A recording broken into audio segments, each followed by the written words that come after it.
All right, we know it's hot, extreme heat, and right now some of our heating and air conditioning systems are working twice as hard to keep our homes cool. So today, Logan Gay shares what we all can do to make sure that our air conditioner makes it through this hot heat wave. The high temperatures have been putting some extra stress on HVAC units. Corey Trojanowski with Williams Comfort and Air say they've seen an uptick in calls from customers since Monday. It's a very uneasy feeling, and I know for a lot of homeowners, especially elderly or those with medical conditions, we think of air conditioning as just kind of this everyday thing. We set the thermostat and don't think about it. But this is the time of year when we really rely on that cool air to keep us comfortable. Comfortable and reliable.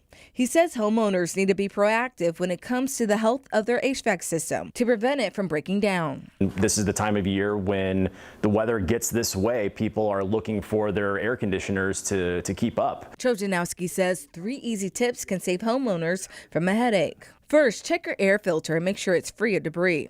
Second, use the AC system fan settings to circulate air. Here's another helpful tip. They call this one the 20-degree rule, which means you should lower your thermostat no less than 20 degrees of what it is outside. We really try to encourage homeowners to kind of keep that 20-degree range, if at all possible, because if you go any lower, you're definitely going to add a lot more strain to your system from what already is a very kind of hard time for your system keeping up with how hot and humid it is outside. He says being proactive is the key to keeping things cool. The more that a homeowner can do to kind of prepare themselves and take care of the stuff that they have, the less likely that something could go wrong. And if they do go wrong, they're there to make it right.